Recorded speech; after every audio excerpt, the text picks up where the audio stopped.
Association వాళ్ళు ఆ form డీలకు ఉన్నటువంటి సమస్యలు ఏంటో తెలియజేస్తారు.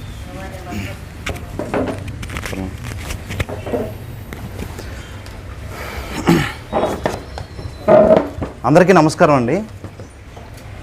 సో నా పేరు doctor Hemant. Okay, doctor Hemant Kumar. Okay. So ఇప్పుడు ఏంటంటే ఇక్కడ డిఫరెంట్ అసోసియేషన్స్ ఉన్నాయి. ఒక్కొక్క అసోసియేషన్ ఒక చెట్టు లెక్క మన ఫార్మసీకి. సో ఈ చెట్లన్నీ కలిపి ఒక మహావృక్షం చేద్దామనే ఆలోచన వచ్చిన ఫస్ట్ సురేష్ గారికి నేను థ్యాంక్స్ చెప్తున్నా. దాన్ని ముందుకు తీసుకురావాలని మనకి వెన్యూ అరేంజ్మెంట్స్ అన్నీ చేసిన టైమ్ CEO గారికి కూడా నా స్పెషల్ థ్యాంక్స్ చెప్తున్నాను. సో ఈరోజు ఏదైతే మనం ఈ కాన్సెప్ట్ స్టార్ట్ చేసామో ఇది మస్ట్ బీ ఏంటంటే నా ఒపీనియన్ ఏంటంటే we have to follow A time line and we have to finish our problems in a time line. So time లైన్లో ఇప్పుడు ఏంటంటే ఈరోజు మనం కొన్ని మినిట్స్ ఆఫ్ మీటింగ్స్ రాసుకొని టైమ్ లైన్ క్రియేట్ చేసుకొని టైమ్ లైన్ నుంచి అన్నీ చేద్దామని చెప్తున్నాను. సో దీనికి ప్రతి వృక్షం నేను ఎవరైతే చెప్పాను అన్ని అసోసియేషన్లు కూడా ఒక అడుగు ముందుకేసి ఈ ప్రోగ్రామ్ని సక్సెస్ చేద్దాం వచ్చినందుకు ప్రతి అసోసియేషన్ లీడర్స్ అండ్ దే టీమ్కి ఇంకొకసారి థ్యాంక్స్ చెప్తున్నా. ఓకే. సో ఇంకా ప్రాబ్లమ్స్ విషయానికి వచ్చేసరికి ఫార్మసీ ప్రొఫెషన్ ఎలా ఉందంటే ఇట్స్ లైక్ లాస్ట్ అనమాట. ఇంకా అన్నీ అయిపోతే ఏం చేద్దాం, ఎవరున్నారు మనకి అని ఆలోచన వచ్చేటప్పుడు ఫార్మసీ ఉంది. ప్రతి అంటే ఎవరు కామన్ మ్యాన్ ఐడియాలో కామన్ మ్యాన్ అవ్వచ్చు, కామన్ పబ్లిక్ అవ్వచ్చు, లేకపోతే ఒక డిస్ట్రిబ్యూషన్ ఆఫీసర్ అవ్వచ్చు, ఎవరికైనా ఏంటంటే ఒక లాస్ట్ కార్నర్లో ఫార్మసీ కనబడుతున్నాడు. కానీ అదే ఫార్మసీ మనం ఈరోజు ఎంత ఎక్స్పోర్ట్ చేస్తున్నాం, ఎన్ని కంట్రీస్కి ఎక్స్పోర్ట్ చేస్తున్నాం, ఫార్మసీకి ఎంత వాల్యూ ఉంది, ఇవన్నీ ఎవరు పట్టించుకోవట్లా. So everyone want money and they want an cash, అంతే తప్ప they are using pharmacy as a just ఒక ఏమంటారు ఒక ఎరువులాగా లేకపోతే దేనిలాగా కలుపు మొక్క లెక్క చూస్తున్నారు ఫార్మసీని. అవసరమైతే ఉంచుతున్నారో లేకపోతే తీసి పక్కన పెడేస్తున్నారు. సో దీనికి ఫస్ట్ ఇనిషియేట్ చేసింది ఎవరంటే మన ఫార్మసీ ప్రొఫెషన్ నుంచే లైక్ ఎవరైతే సర్టిఫికేట్స్ రెంటల్ ఇస్తున్నారో వాళ్ళని ఫస్ట్ మనం ఎరాడికేట్ చేయాలి. రెంటల్ ఎవరైతే మన సర్టిఫికేట్ వాడు ఇప్పుడు బీ ఫార్మసీ అవ్వచ్చు, ఫార్మసీ అవ్వచ్చు, ఫార్మ్ డి అవ్వచ్చు, ఏదైనా అవ్వచ్చు, సర్టిఫికేట్ ఇస్తున్నాడంటే ఆ సర్టిఫికేట్ ఎందుకు ఇస్తున్నాడు, ఆ సర్టిఫికేట్ ఇచ్చే విధానాన్ని మనం ముందుగానే ఆపగలిగితే మనం ఆల్మోస్ట్ సగం సక్సెస్ అయినట్టే. First point.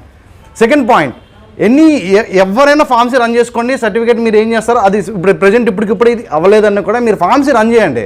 అట్లీస్ట్ ఫార్మసీ చేసే వ్యక్తి అక్కడ ఉండాలి.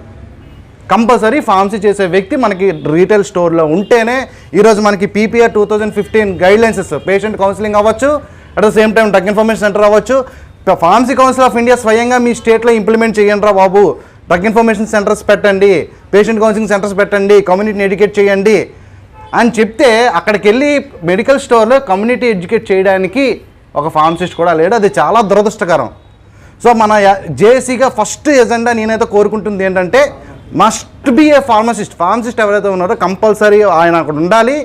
ఏ స్టోర్లో అయినా ఫార్మసీ స్టోర్లు అంటే ఫార్మసిస్ట్ ఉండాలి. అండర్ ఫార్మసిస్ట్లోనే డ్రగ్ డిస్పెన్సింగ్ జరగాలి, అండర్ ఫార్మసిస్ట్లోనే పేషెంట్ కౌన్సిలింగ్ అనేది జరగాలి. సో ఇది నాది first point. So second point వచ్చేసరికి డాక్టర్ ఫార్మసీ అసోసియేషన్ ఇప్పుడు లైక్ డాక్టర్ ఫార్మసీ కోర్స్ అయితే ఏదో ఉందో సక్సెస్ఫుల్గా ఇంప్లీట్ చేశారు. వరల్డ్లో హైయెస్ట్ కేటగిరీ అంటే మంచి course. So thousands of people చనిపోతున్నారు, హండ్రెడ్స్ ఆఫ్ రియాక్షన్స్ వస్తున్నాయి, ఇలా చాలా ప్రాబ్లమ్స్ ఉన్నాయి. అది అందరికీ తెలుసు. డ్రగ్ ఇంట్రాక్షన్స్ అని, అడ్వర్స్ డ్రగ్ రియాక్షన్స్ అని ఇవన్నీ వస్తున్నాయి. హాస్పిటల్లో మనకు తెలిసిన వాళ్ళు మనకు తెలియని వాళ్ళు కూడా ఈ ప్రొఫెషన్ లేక లైక్ క్లినికల్ ఫార్మసిస్ట్ అనే ప్రొఫెషన్ లేక చనిపోతున్న సంగతి తెలుసు. దాని మీద ఆల్రెడీ ప్రతి ఏరియాలో pharmacy students like pharm D students కానీ ఫార్మసీ స్టూడెంట్స్ కానీ స్టడీ చేస్తున్నారు, ఆర్టికల్ జనరేట్ చేస్తున్నారు. మేము చేసే ఆర్టికల్లో 150 స్టూడెంట్స్ అంటే 150 మంది పేషెంట్స్కి అడ్వర్స్ డ్రగ్ రియాక్షన్స్ వచ్చాయి. ఒక్క హాస్పిటల్లో 150 రియాక్షన్లు వచ్చాయి. అలా చాలా మేము చూసిన రీసెర్చ్ ఆర్టికల్స్లో స్టూడెంట్స్ చేసే రీసెర్చ్ ఆర్టికల్లో చాలా ప్రాబ్లమ్స్ వస్తున్నాయి. సో ఇన్ని ప్రాబ్లమ్స్ వస్తున్నా చూసి చూడనట్టు వదిలేస్తున్నారు. సో ఏంటంటే క్లినికల్ ఫార్మసిస్ట్ అనేవాడు హాస్పిటల్లో కంపల్సరీ ఉండాలి.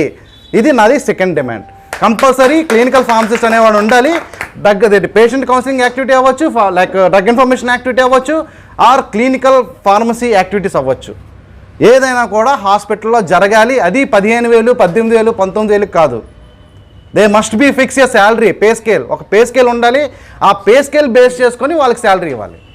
అట్ ద సేమ్ టైం అది మన ఫార్మసీ అవ్వచ్చు, మన పక్క వాళ్ళ ఫార్మసీ అవ్వచ్చు, ఉన్న ఫార్మసిస్ట్ అయితే ఎవరైతే ఉన్నారో వాళ్ళకి కూడా మన జేఏసీ తరపు నుంచి ఒక ఫార్మసీ షాప్లో ఒక ఫార్మసిస్ట్కి ఇంత శాలరీ ఫిక్స్ చేయాలి, అనే పాయింట్ కూడా మనం రైజ్ చేస్తే అది చాలామంది ఫార్మసీ వాళ్ళకి బెనిఫిట్ అవుతుందని నేను అనుకుంటున్నా. ఎందుకంటే ఫార్మసిస్ట్ 8 ఉంటాడు, వాడికేమో 25,000 శాలరీ, ఫార్మసీ చేసినోడు ఉంటాడు, వీడికేమో 12,000 శాలరీ, మళ్ళీ సర్టిఫికేట్ తీసుకొని అక్కడ పెడతాడు.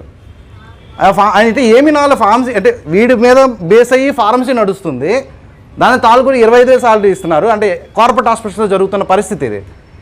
కానీ వీడు ఫార్మసీ చేసి 12,000 10,000 కదా. కానీ ప్రతి హాస్పిటల్లో మెడికల్ స్టోర్స్ అంటే బిజినెస్ అప్ డౌన్ అవుతుంది కాబట్టి మెడికల్ స్టోర్స్ మీద ఫోకస్ చేయకుండా ఏదైతే మనకి హాస్పిటల్ ఉంటుందో ప్రతి హాస్పిటల్లో ఫార్మసీ చదివేవాడికి మినిమం 20,000 నుంచి 25,000 శాలరీ హాస్పిటల్ వాళ్ళు ఇవ్వాల్సిందే.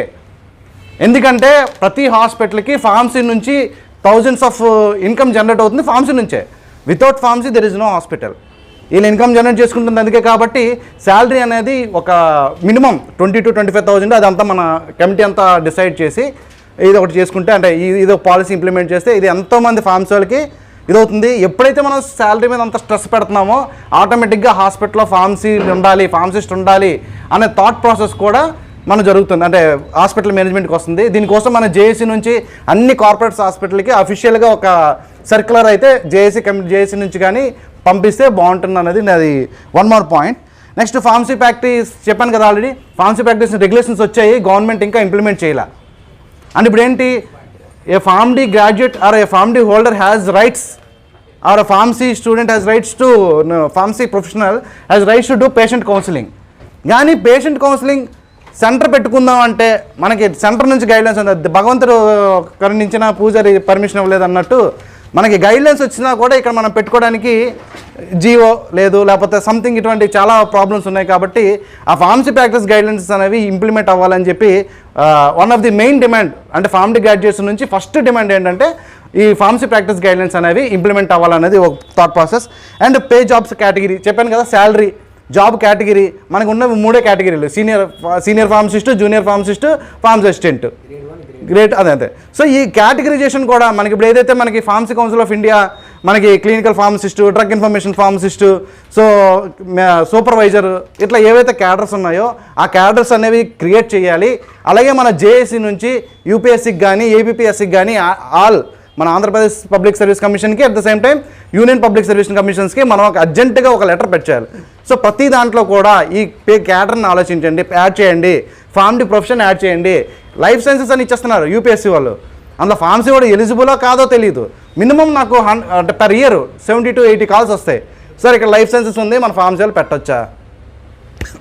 సో ఏంటంటే కంపల్సరీ ఈ యూపీఎస్సీ వాళ్ళు ఎవరైనా కూడా మనకి ఫార్మసీ ఏదైతే ఉంటుందో వాళ్ళ జాబ్ పోర్టల్లో లింక్లో కంపల్సరీ ఫార్మసీ ప్రొఫెషన్ అనేది ఉండాలి. నెక్స్ట్ క్లినికల్ ట్రయల్స్ జరుగుతున్నాయి. సో ప్రతి హాస్పిటల్లో అంటే పెద్ద పెద్ద హాస్పిటల్స్లో క్లినికల్ రీసెర్చ్ క్లినికల్ ట్రయల్స్ జరుగుతున్నాయి. ఒకప్పుడు ఎంబీబీఎస్ వాళ్ళు ఉండేవాళ్ళు. సో ఇప్పుడైతే ఫార్మడీ గ్రాడ్యుయేట్స్ని లేకపోతే ఎంఫార్మసీ గ్రాడ్యుయేట్స్ని తీసుకుంటున్నారు, కానీ వాళ్ళ సూపర్విజన్లో జరగట్లేదు. So authenticated evidence like clinical trials జరగడానికి మనకి ఒక అథెంటికేటెడ్ ఎవిడెన్సెస్ అనేవి కావాలి. అదొక మెయిన్ డిమాండ్ చేస్తున్నాం ఫార్మసీ నుంచి. నెక్స్ట్ స్టేట్ ఫార్మసీ కౌన్సిల్స్లో ఉన్నాయి కదా. సో ఫార్మడీ అనేది కొత్త కాన్సెప్ట్, కంప్లీట్గా ఇది అనేది ఒక కొత్త కాన్సెప్ట్. అంటే అటుపక్క అదే గవర్నమెంట్స్కి కానీ లేకపోతే ఎవరికైనా కూడా తెలియదు. మేము స్టార్టింగ్లో ప్రతి మినిస్టర్ దగ్గరికి వెళ్ళేటప్పుడు ఫార్మడీ అంటే వాళ్ళు మళ్ళీ డి ఫార్మా అనేవాళ్ళు. ఈవెన్ చాలామంది పెద్ద అదే డి ఫార్మా అంటున్నారు. సో ఇదేంటంటే నేనేంటంటే వాళ్ళకి ఏంటంటే కంప్లీట్గా తెలియదు. సో వీళ్ళకి చాలా యాక్టివిటీస్ ఉన్నాయి, లైక్ థెరపటిక్ గైడ్లైన్స్ ఫామ్ చేయటం ఆర్ ఇలా ఇటువంటి యాక్టివిటీస్ చాలా ఉన్నాయి. సో ఈ యాక్టివిటీస్ అన్నీ ఒక మానిటర్ చేయడానికి కూడా స్టేట్ కానీ సెంట్రల్ కానీ ఫార్మసీ కౌన్సిల్లో ఒక ఫార్మడీ గ్రాడ్యుయేట్ కూడా ఉంటే మన జేఏసీ నుంచి ఫార్మసీ కౌన్సిల్ ఆఫ్ ఇండియాకి ప్రతి స్టేట్లో కూడా ఒక Pharm D professional or pharmacy practice professional along with pharmacy ప్రొఫెషన్తో వీళ్ళు ఒకరు ఉంటే it added much more advantage for a better health care system. ఎందుకంటే ఇప్పుడు ప్రతి హాస్పిటల్లో థెరపటిక్ గైడ్లైన్స్ ఫామ్ చేయాలి అంటే కంప్లీట్గా కమిటీకి ఒక గైడ్లైన్స్ చేసేయడానికి ఒక ఫార్మడీ గ్రాడ్యుయేట్ అనేది కూడా అవసరం. సో ఈ కౌన్సిల్లో ఇది ఒకటి యాడ్ చేస్తే బాగుంటుంది అన్న పాయింట్. నెక్స్ట్ ఏంటంటే మెడికల్ హెల్త్ కేర్ ప్రొఫెషనల్స్ కూడా ఇచ్చేస్తున్నారు ప్రిస్క్రిప్షన్. ప్రిస్క్రిప్షన్ లేకుండా ఫార్మసీ చేయకుండా మెడిసిన్ కూడా ఇచ్చేస్తున్నారు. ఇది ఓపెన్ సీక్రెట్, డాక్టర్ కూడా అవసరం లేదు. నాకు జలుబు ఉంది, తలనొప్పి ఉంది, ఇంకేదో ప్రాబ్లం ఉంది, హాస్పిటల్కి వెళ్తే అక్కడ ఫార్మసిస్ట్ ఉంటాడు, ఓకేనా అని చెప్పేసి వాడు తెలిసిన యాంటీబయాటిక్లు 2 ఆర్ పెయిన్ కిల్లర్ అయితే పెయిన్ కిల్లర్, ఏ నొప్పి ఏమని కడుపు నొప్పి వచ్చిందంటే అపెండిసైటిసా ఫుడ్ పాయిజనా ఏదన్నది అనవసరం, డైక్లోఫెనాక్ పారాసిటమాల్. సో ఈ సినారియో నడుస్తుంది అనమాట ప్రతి ఒక్కరికి. ఆడికి ఇప్పుడు for example beta blockers asthma పేషెంట్కి ఇస్తే ఆస్మా పేషెంట్ చచ్చిపోతాడు. సింపుల్ లాజిక్ ఇది. బీటా బ్లాకర్స్ ఆస్మా పేషెంట్కి ఇస్తే ఆస్మా పేషెంట్ చచ్చిపోతాడు. అది కూడా తెలియకుండా ఏదో ఇటు బీటా బ్లాకర్ ఇచ్చేస్తాడు. అలా ఉంది పొజిషన్. అంటే ఏంటంటే అది కూడా ఎవరు ఫార్మసీ ప్రొఫెషన్ చేస్తున్నాడు కాదు, నాన్ ఫార్మసీ గ్రాడ్యుయేట్ ఎవరైతే ఉంటాడో ఆయన చేసే యాక్టివిటీ ఇది. సో ఏంటంటే కంపల్సరీ వాళ్ళకే నీ రైట్స్ ఉండేటప్పుడు 6 years చదివి ఫార్మకాలజీ ఫార్మకోథెరపెటిక్స్ ఇంత థెరపెటిక్ నాలెడ్జ్ గెయిన్ చేసుకున్న ఫార్మ్ డి గ్రాడ్యుయేట్కి అట్లీస్ట్ ఓటీసీ డ్రగ్స్ రాసే హక్కు కూడా లేదా? జస్ట్ వాళ్ళు ఏదో pharm D graduate pharm D చేసి ఏదో పేషెంట్స్ వస్తే ఏదో రాస్తున్నాడు. నేను చాలా కేసులు చూస్తే చాలా వరకు నా దగ్గరికి వచ్చాయి, సార్ ఇలాగా చాలా టార్చర్ పెడుతున్నారు సార్ అది ఇది అని చెప్పి. ఫార్మసీ వాళ్ళు ఫార్మసిస్ట్ లేకుండా మెడిసిన్ ఇచ్చేస్తున్నారు, ఇటు ఓటీసీ డ్రగ్స్ రాస్తే తప్పంట. అది ఏంటి, హాస్పిటల్ అపాయింట్ చేసుకున్న తర్వాత. సో ఏంటంటే ఈ ప్రిస్క్రిప్షన్ రైట్స్ కూడా బేసిక్ ఏవి, షెడ్యూల్ G, H1 అట్లీస్ట్ ఇది ఆల్రెడీ అబ్రాడ్లో జరుగుతుంది. ఈ ప్రిస్క్రిప్షన్ రైట్స్ కూడా ఫార్మ్ డి గ్రాడ్యుయేట్స్కి ఇచ్చేటట్టు కృషి చేస్తే బాగుంటుంది అనేది నా వన్ మోర్ ఎజెండా. సో ఈ పాయింట్స్ అనేవి నేను ఈరోజు డిస్కస్ అయిపోతున్నాను. So once again I thank అందరూ వచ్చారు.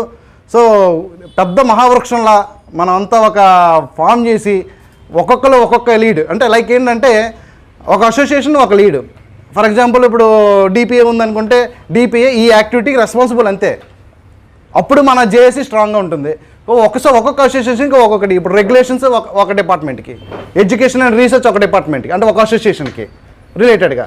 సో ఏవైతే మనకి డిఫరెంట్ వింగ్స్ మనం డిసైడ్ చేసుకొని ఒక్కొక్క అసోసియేషన్కి కంప్లీట్గా రెస్పాన్సిబిలిటీస్ ఇస్తే ఏ అసోసియేషన్ కంప్లీట్గా ఫాలోఅప్ చేసుకొని యాడ్ చేసుకొని ఆ టైంకి ఇప్పుడు మనం ఏదో మనకి for example next month first వీక్లో మనం ఏదో ఒక రిప్రజెంటేషన్ చేద్దాం అనుకుంటున్నాం. మన ఎజెండాలో ఉంది పీసీఐకి యూపీఎస్సీకి మెయిల్స్ పెట్టాలి. సో అదేంటంటే ఈ మెయిల్స్ ప్రిపేర్ చేసేది ఒక అసోసియేషన్ బాధ్యత, మెయిల్స్ కలెక్ట్ చేసి పంపించేది ఒక అసోసియేషన్ బాధ్యత, so mail content cross check చేసేది ఒక అసోసియేషన్ బాధ్యత. ఇలా ఏంటంటే ఒక్కొక్క అసోసియేషను ఒక్కొక్క యాక్టివిటీ రెస్పాన్సిబిలిటీస్ తీసుకొని ఈ అన్ని అసోసియేషన్ల నుంచి కూడా అప్పుడు ఏంటంటే ఆటోమేటిక్గా అన్ని అసోసియేషన్ ఇన్వాల్వ్మెంట్ ఉంటుంది. At the same time work అనేది స్పీడ్గా జరుగుతుంది. సో ఇప్పుడు ఏంటంటే అన్ని అసోసియేషన్లు పక్కన పెట్టి జేఏసీ నుంచి అన్ని అసోసియేషన్లో ఏ పార్ట్ అండ్ అన్ని అసోసియేషన్లో కాంట్రిబ్యూషన్ ఉంటుంది. సో జేఏసీ నుంచి ఏ రిప్రజెంటేషన్ అయినా మనం ఒక 1 year వరకు ఆంధ్ర నుంచి ఇస్తే, అంటే జస్ట్ మై సజెషన్, మనం ఏ రిప్రజెంటేషన్ ఇచ్చినా కూడా జేఏసీ నుంచి ఒక రిప్రజెంటేషన్ ఫామ్ చేసి పంపిస్తే బాగుంటుంది. ఆ జేఏసీలో కూడా ఒక్కొక్కటి మనం పెట్టి ఆ కమిటీ మెంబర్స్ని కూడా రొటేట్ చేస్తూ, ఇప్పుడు మన బి సురేష్ గారు 15 సంవత్సరాలు ఉన్నారు, ఫామ్ డింక్ ఇక్కడే ఉంది, అలా లైక్ ఓపెన్ సీక్రెట్ అది. సో అంటే ఎంతో కృషి చేశారు ఆయన. బట్ ఏంటంటే చైర్ చేంజ్ అవుతున్న కొలది మనకి ఇది డెవలప్ అవుతూ ఉంటాయి, లైక్ యాక్టివిటీస్ అనేవి రీజనరేట్ అవుతూ ఉంటాయి. సో దానికి 2 years 3 years 5 years ఫిక్స్డ్. ఇప్పుడు మనకి ఆ చైర్ జనరేషన్ ప్రాసెస్ ఆగిపోవడం వల్లే మనకి రెన్యువల్స్ లేట్ అవుతున్నాయి. మన రిజిస్టర్ ఎవరు కూడా అఫీషియల్గా మనకి ఏ ప్రోగ్రామ్స్ జనరేట్ చేయలేకపోతున్నారు, ఏ ఫైల్ కూడా మూవ్ అవ్వట్లా. సో ఈ చైర్ చేంజింగ్ కూడా 2 years మనం లిమిట్ పెట్టుకొని యాక్టివిటీస్ అన్నీ చేసుకుంటూ ఒక్కొక్కసారి ఒక్కొక్క అసోసియేషన్కి ఛాన్స్ ఇస్తూ ఇలా చేస్తే బాగుంటుంది అన్నది నా సజెషన్.